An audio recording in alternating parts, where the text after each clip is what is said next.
আবার স্বাগত দিগন্ত নিউজ আওয়ারে। দর্শক, সংবাদের এই পর্যায়ে চলে যাচ্ছে নিউজ স্টুডিওতে মোহাম্মদ তৌহিদের কাছে। এসান, আপনাকে ধন্যবাদ। বার্ষিক উন্নয়ন পরিকল্পনা বা এডিপি বাস্তবায়নে প্রশাসনিক অদক্ষতা, দুর্নীতি ও স্বজনপ্রীতিকে দায়ী করেছেন অর্থনীতিবিদ, শিক্ষাবিদ সহ বিভিন্ন পেশার প্রতিনিধিরা। তারা বলছেন, এডিপিতে জনগণের স্বার্থ দেখা হয় না, বিশেষ গোষ্ঠীর স্বার্থে প্রকল্প নেওয়া হয়। এই অবস্থায় সঠিক প্রকল্প নির্বাচন ও বাস্তবায়নে ম্যানেজমেন্ট কনসালটেন্সি দরকার। বিকেলে রাজধানী ব্র্যাক সেন্টারিনে institute of management consultant Bangladesh IMCB আয়োজিত সেমিনারে তারা এসব কথা বলেন। অনুষ্ঠানে সাবেক উপদেষ্টা ডক্টর আকবর আলী খান, অর্থনীতিবিদ ডক্টর রহিম বি তালুকদার, সংগঠনের প্রেসিডেন্ট জাকির হোসেন সহ অন্যরা বক্তৃতা করেন।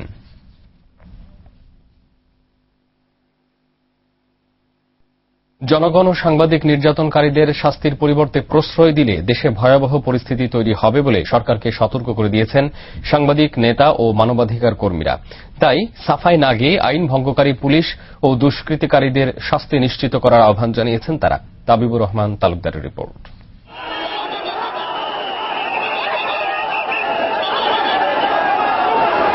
পেশাগত দায়িত্ব পালনকালে সম্প্রতি দফায় দফায় পুলিশি হামলার শিকার হয়েছেন বেশ কয়েকজন সাংবাদিক। আবার আইনের আশ্রয় নিতে এসে আদালত পাড়াতেও পুলিশের হাতে শ্লীলতাহানি ও নির্যাতনের মুখে পড়তে হয়েছে মেয়ে সহ বাবাকে। এসব ঘটনায় দেশজুড়ে সমালোচনার ঝড় উঠলেও খোদ স্বরাষ্ট্রমন্ত্রী অ্যাডভোকেট শাহরা খাতুন বলছেন ভিন্ন কথা। আগের চেয়ে অনেক ভালো হয়েছে, এই সার্টিফিকেটটা আপনাদের দিতেই হবে। সারা দেশের মানুষ ঠিকই বুঝে, কিন্তু আমাদের সাংবাদিক ভাই বোনদেরকে আমরা বুঝাতে পারি না। সরকারের দায়িত্বশীল ব্যক্তির মুখ থেকে এমন বক্তব্যে আইন ভঙ্গকারীরা আরো উৎসাহিত হবে বলে মনে করেন সাংবাদিক, নেতা ও মানবাধিকার কর্মীরা। এই ধরনের বক্তব্য পুলিশের এই উচ্ছৃঙ্খলতাকে প্রকারান্তরে উৎসাহিত করবে। ভালো বলতে যদি এটাই বোঝায় যে আজকে সাগররুনির কোনো হত্যার কোনো ক্লু আমরা খুঁজে পাচ্ছি না, আজকে আমরা সাংবাদিকের রাস্তাঘাটে বেদম পেটানো দেখছি, তাদের নির্যাতন করে পঙ্গু করে দেওয়া হচ্ছে। উনি কিন্তু শুধুমাত্র পুলিশের কিন্তু মন্ত্রী না, উনি বাংলাদেশের প্রতিটা নাগরিকের মন্ত্রী। উনি যদি শুধুমাত্র পুলিশকে ডিপেন্ড করে থাকে তাহলে সত্যি দুঃখজনক। রক্ষক হয়ে ভক্ষকের ভূমিকায় থাকা পুলিশের শাস্তি নিশ্চিত করা না গেলে দেশে নৈরাজ্যের শঙ্কাও করছেন তারা। দায়িত্ব পালন না করে যদি আজকে ভীতি বা সন্ত্রাস বা নিরাপত্তাহীনতার পরিবেশ যদি সৃষ্টি করে, তাহলে গণতন্ত্র প্রকারান্তরে কিন্তু বিঘ্নিত হবে। আর গণতন্ত্র যদি বিঘ্নিত হয়, সমাজে যদি একটা নিরাপত্তাহীনতার সৃষ্টি হয়, তাহলে যে আমরা শুধু সাংবাদিকরাই যে শুধু নির্যাতিত হব তা নয়, এই রাজনীতিবিদরা নির্যাতিত হবেন, ব্যবসায়ীরা নির্যাতিত হবেন, সাধারণ নাগরিক নির্যাতিত হবে। এই দেশ একসময় ভয়াবহ পরিস্থিতি না, যে কোনো সময় এটা অন্যদিকে মোড় নিতে পারে, যেটা আমাদের বাংলাদেশের জন্য খুবই ক্ষতি।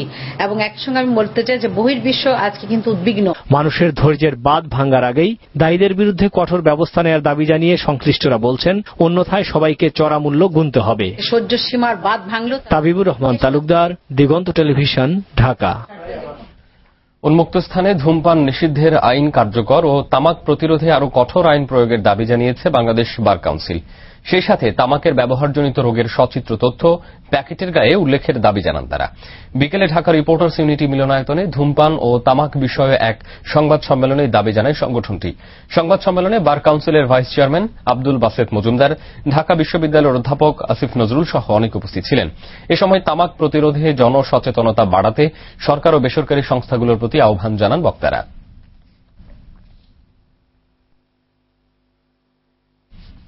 3 সপ্তাহ ধরে কাজের মেয়ে হত্যার কলঙ্ক, পুলিশের চাপ আর প্রতিবেশীর কাছে হেয় প্রতিপন্ন হয়ে সামাজিকভাবে নিগৃহীত হচ্ছিলেন ধোলাইখালের ব্যবসায়ী নূর হোসেনের পরিবার। 13 মে দুপুরে লালবাগ ভূমি অফিসের সামনে বস্তাবন্দি অজ্ঞাত এক কিশোরীর লাশ নিখোঁজ সুমির বলে চালিয়ে দেয় সুমির স্বজন ও পুলিশ। বৃহস্পতিবার দুপুরে সুমি জীবিত অবস্থায় ফিরে এলে ঘটনার নাটকীয় মোড় নেয়। ইকবাল কবিরের রিপোর্ট, জানাচ্ছেন ইলিয়াস হোসেন। আমাদেরকে সামাজিকভাবে হ্যারাসমেন্ট করছে, তারপরে মানসিকভাবে হ্যারাসমেন্ট করছে, অর্থনৈতিক দিক দিয়ে হ্যারাসমেন্ট করছে। এইরকম যাতে আর কোনো পরিবার কোনো এ কান্না কাজের মেয়ে হত্যার 3 সপ্তাহের অভিযোগ থেকে মুক্তির। পরিবার যাতে আর এরকম হ্যারাসমেন্ট না হয়। 11 মে ধোলাইখালের বাসা থেকে কাজের মেয়ে সুমি নিখোঁজ হলে ওয়ারী থানায় জিডি করেন গৃহকর্তা নূর হোসেন। এর পরদিন লালবাগ ভূমি অফিসের সামনে উদ্ধার হওয়া অজ্ঞাত তরুণীর লাশকে সুমির বলে দাবি করে তার বাবা মোরশেদ সর্দার, আর এতেই ফেঁসে যান গৃহকর্তা। এদিকে বৃহস্পতিবার সুমি ওই বাড়িতে ফিরে এলে বাড়ির গৃহকর্তা সহ সকলেই হতবাক হয়ে যান। সুমি জানায় 11 তারিখ বাজার করতে গেলে তাকে এক মহিলা আটকে রাখে। ধন্যবাদ আনতে মিশতেছি যাইতেছি এখন হাত ধরে টান দিয়ে না গুলির ভিতরে নিয়ে সিঁড়ি দিয়ে উল্টা লাগাই দিচ্ছে। ভুক্তভোগী নূর হোসেনের পরিবারের অভিযোগ, কাজের মেয়েকে লুকিয়ে রেখে মোটা অঙ্কের টাকা হাতিয়ে নিচ্ছে এ ধরনের সংঘবদ্ধ চক্র। যে আমার মা মানুষের নির্যাতন হয়েছে এটা কেউ দিতে পারবে, আর আমার মতো কেউ জানি দুর্নামে না পড়ে আপনাদের এটা আমার অনুরোধ। শাহিন সরকার সেই লাশ থেকে পুঁজি করে আমাদেরকে হেয়াত করার জন্য আমাদের কাছে টাকা মোটা অঙ্কের টাকা খাওয়ার জন্য পুরো পরিকল্পিত। গৃহকর্তা নূর হোসেনকে লাশটি দেখতে না দেয়া ও 3 সপ্তাহে অজ্ঞাত তরুণীর হত্যা রহস্য সম্পর্কে জানতে চাইলে লালবাগ থানা পুলিশ কোনো কথা বলেননি। এখন প্রশ্ন হচ্ছে, যে তরুণীর লাশ পটুয়াখালীতে দাফন করা হলো সুমি পরিচয়ে, সেটি কার? ইলিয়াস হোসেন, দিগন্ত টেলিভিশন, ঢাকা।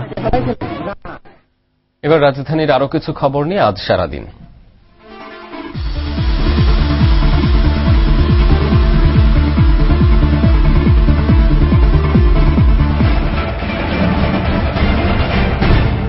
শহীদ রাষ্ট্রপতি জিয়াউর রহমানের শাহাদত বার্ষিকী উপলক্ষে মিলাদ ও দোয়া মাহফিলের আয়োজন করেছে ঢাকা মহানগর বিএনপি। তেজগাঁয়ে অনুষ্ঠিত মিলাদ মাহফিলে জিয়াউর রহমানের আত্মার মাগফিরাত কামনা করে বিশেষ দোয়া করা হয়। মিলাদ শেষে দরিদ্রদের মাঝে খাবার বিতরণ করা হয়। এ সময় উপস্থিত ছিলেন বিএনপির কেন্দ্রীয় সহ সমাজ কল্যাণ সম্পাদক মোহাম্মদ শাহাবুদ্দিন, জাতীয়তাবাদী স্বেচ্ছাসেবক দলের সাংগঠনিক সম্পাদক শফিউল বারী বাবু সহ বিভিন্ন পর্যায়ের নেতাকর্মীরা।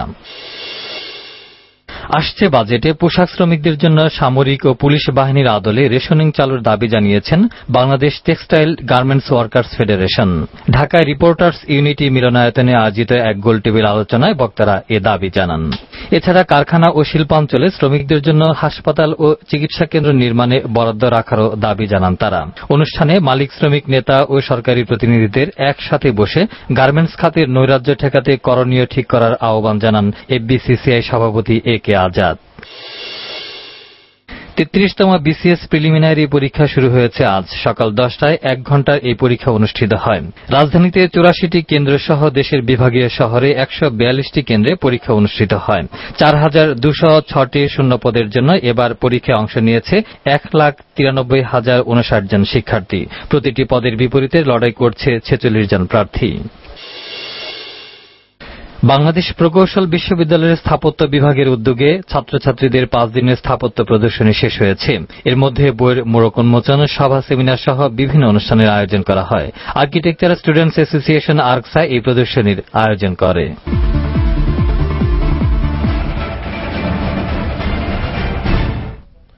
চট্টগ্রাম কক্সবাজার মহাসড়কের ডুলাহাজরায় যাত্রীবাহী বাস ও মাইক্রোবাসের মুখোমুখি সংঘর্ষে একই পরিবারের 6 জন সহ 8 জন নিহত ও 5 জন আহত হয়েছে। ঢাকা থেকে কক্সবাজারগামী শ্যামলী পরিবহনের একটি যাত্রীবাহী বাসের সাথে কক্সবাজার থেকে আসা আরেকটি মাইক্রোবাসের সংঘর্ষে এই দুর্ঘটনা ঘটে। গুরুতর আহত 5 জনকে কক্সবাজার সদর হাসপাতালে ভর্তি করা হয়।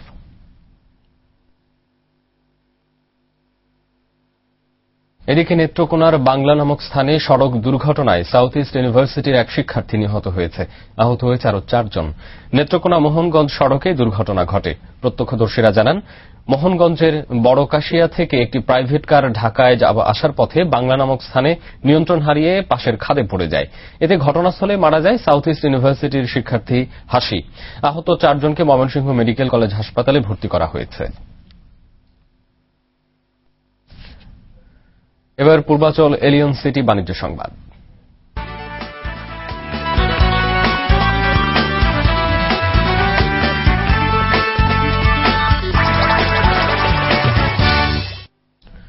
13তম প্রতিষ্ঠা বার্ষিকী উদযাপন উপলক্ষে সংবাদ সম্মেলন করেছে মার্কেন্টাইল ব্যাংক।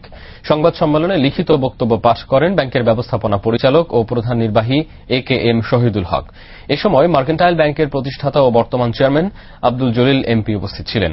বিভিন্ন ক্যাটাগরিতে 2012 সালের জন্য মার্কেন্টাইল ব্যাংক সম্মাননার জন্য 13 জন গুণী ব্যক্তি ও একটি প্রতিষ্ঠানের নাম ঘোষণা করেন ব্যাংকের ব্যবস্থাপনা পরিচালক।